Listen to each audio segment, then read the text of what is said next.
All right, let's look through this one. At a certain temperature, we're given a K value, and we're having a reaction mixture with what it has, and we want to know, as this reaction goes towards equilibrium, which direction is it going to be? Okay, so, well, why don't we write our expression for K, because that's what we do. NH3, H2S. Now, how many of you are going to write NH4HS?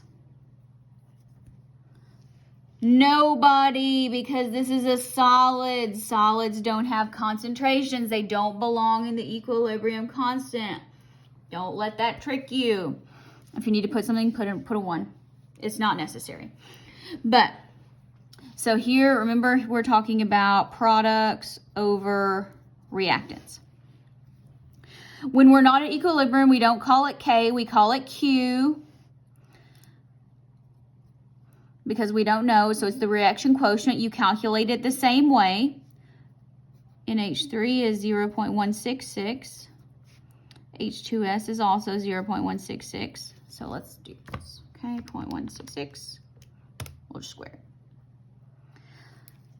So that's 0.0276. Why not? All right, so here we need to do Q versus K. So Q is 0.0276. K is 0.001285. 1, 2, 3. Yeah. All right. So which one is bigger? Q. Q is bigger than K. When Q is bigger than K, that means we have more products than we have reactants. So we say too many products. So in that case, so if there's too many products, we would need the reaction would go to the left. So we have too many products, so we need to make more reactants. Now, to specifically answer the question, will more of the solid form or will it decompose? So if the reaction goes to the left, the correct answer here would be more solid NH4HS will form. That is the correct answer there. All right. Let's look at the next one. You're gonna like this one, I think. Okay, we're given a reaction. It's telling what we are initially containing. And we want to know the equilibrium concentration of this one reactant or ingredient at a temperature. We're given equilibrium concentration. What do? That's correct. We write the expression for K. Always write the expression for K first. So H3O plus, C2H3O2 minus, HC2H3O2. You're going to love this reaction by the time we get done with like chapter 17. All right, what do we do here? Water doesn't count because it's a liquid. All right, so now we have that. Now, we need to make an ice table. So let's write our reaction again. I know. And you can go ahead and put the water on there, or you can leave it off. Most of the time they put it on there. And I'll show you how I deal with it. Okay, so initial change equilibrium. Initially we have 0.210. Water is a liquid. It doesn't count, so I just like draw a line and say it doesn't matter.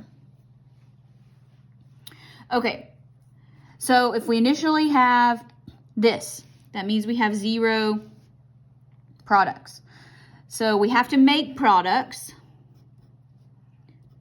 The reactions balance. That makes things easy. So at equilibrium, we have 0.210 minus x, x and x. The next step, solve for x. We're going to solve for x using the equilibrium that we're given and the expression. Okay, so we know that 1.8 times 10 to the negative 5 equals x and x, that's x squared, over 0.210 minus x. Now, there is a shortcut called x is small. You'll get good at doing this, but what you want to do is you want to evaluate, say, can we use x is small? We want to use x is small if at all possible, because it just makes things a lot easier. Okay, so when x is small, what you want to do is you want to evaluate molarity. I don't think it teaches it in this chapter, but if it doesn't, you take the molarity of your initial and you divide it by K. And if that is greater than 100, then you can use x is small. So in this case, M over K, so our initial concentration, 0.210, divided by 1.8, 10 to the negative 5. You can do this in your head. You can go, yes, that is much greater than 100. So that means you can say, yes, x is small. So when x is small, x is small, it's so small that it's not going to matter to this. So that means you just mark it out there. It still matters up here, but it doesn't matter down here. So instead of having to make a quadratic equation, if you want to, I mean, you know what, knock yourself out, but that just wastes time. And I'm all about saving time. All right, so now when we knock that out, it makes this a lot easier to solve. So we get 1.8 10 to the negative 5 times 0.210. So 3.78 times 10 to the negative 6 equals x squared. Take your square root. And you get x equals 0.00194. Or if you want scientific notation, 1, 2, 3, or 1.94 times 10 to the negative third. What did the question ask? This is where people like to stop. Okay, I solved for x. Answered the question. The equilibrium concentration of H3O plus. Find H3O plus. The concentration of H3O plus at equilibrium equals x, which equals 1.94 times 10 to the negative third. Put your concentration unit back on.